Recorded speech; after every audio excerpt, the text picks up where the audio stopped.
Bonjour, Pascal Favre, je suis le président de l'ACF, l'Association des entreprises de transition de carrière, Outplacement. Nous regroupons les principales entreprises actives dans ce secteur en Suisse.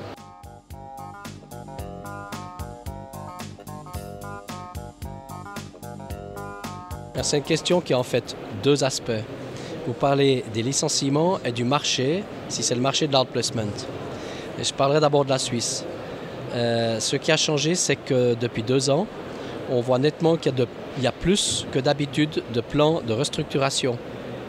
C'est-à-dire qu'il y a des entreprises, soit elles délocalisent, soit elles réduisent la voilure. Si c'est des sièges internationaux, elles vont dire on enlève un peu d'effectifs en Suisse. Typiquement, on va dire tel département comptabilité ou IT services part dans un autre pays. Ce n'est pas forcément des entreprises qui partent, mais qui, eu égard au coût de personnel en Suisse, se posent cette question. Donc on a des plans. Ce n'est pas forcément des plans de très très grande dimension. Ça peut être quelques dizaines de personnes ou un peu plus. Mais ça, on constate depuis 2 ans plus que d'habitude. Ça, c'est un premier point. Deuxième point sur le marché, ce que l'on remarque, c'est que, alors là, pour l'outplacement, il se démocratise un peu plus. Ce n'est pas que les dirigeants et les managers, mais les entreprises l'offrent de plus en plus à l'ensemble de leur personnel. Donc ça, c'est une bonne nouvelle pour les personnes impactées. Pour ce qui est de nous, il y a un troisième aspect, c'est que il y a une pression un peu sur les programmes et les prix, parce que généralement, ça rentre dans le cadre d'un plan social. Et dans ce cas-là, on se trouve des fois, malheureusement, avec des acheteurs et non pas avec des gens des RH pour négocier.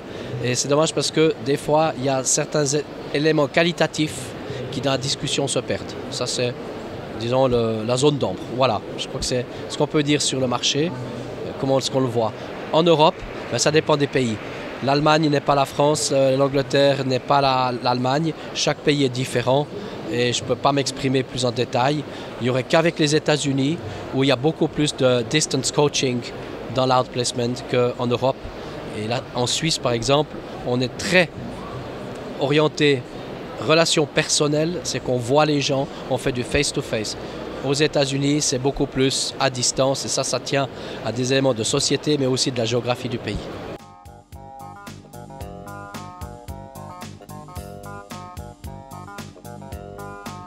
Premier bénéfice, quand il y a une décision à prendre de licencier, alors je ne parle pas forcément d'un plan social, mais il y a aussi des cas individuels. C'est qu'on doit se séparer d'une personne parce qu'elle n'est plus tout à fait dans la ligne actuelle de ce qui doit se faire. Dans ce cas-là, l'outplacement est un moyen peut-être de faciliter la décision pour l'entreprise, c'est-à-dire qu'elle va moins attendre de faire un alignement de ses effectifs parce qu'elle sait qu'elle peut trouver quelqu'un, une entreprise qui va accompagner les gens qui sortent et qui va dédramatiser. Ça, c'est un avantage pour l'entreprise. Il y en a un deuxième, c'est d'éviter des coûts sociaux. Parce que quand vous faites de l'outplacement, vous évitez généralement des situations conflictuelles qui peuvent aller très long dans le temps. Parce que généralement, la personne à qui on offre de l'outplacement, ça dédramatise. Donc, ça permet d'avoir une relation plus sereine dans la séparation. Elle est toujours douloureuse. Aussi pour l'entreprise, il y a quand même un affect malgré tout. Donc ça, c'est pour l'entreprise. Pour la personne qui est bénéficiaire des plans d'outplacement, le premier bénéfice, c'est qu'elle est accompagnée. Elle n'est pas livrée seule à son destin. Beaucoup de ces personnes n'ont pas recherché de travail depuis longtemps, donc elles sont totalement démunies. Donc on va les accompagner. Et un deuxième point, il est très concret, on raccourcit le temps pour le retour en emploi. En moyenne, les gens mettent 6 à 7 mois pour retrouver un travail sur le marché suisse. Toute classe d'âge et de profession confondues. Il est vrai qu'il y a une tendance à des périodes un peu plus longues parce que la situation économique n'est pas tout à fait la même, mais on n'a pas encore de nouvelles statistiques. On les sort à la fin, tout début de l'année 2016. Pour l'année 2015, ce sera peut-être 2 semaines de plus, mais ce n'est pas dramatique. Le marché de l'emploi en Suisse est très stable, il est très solide.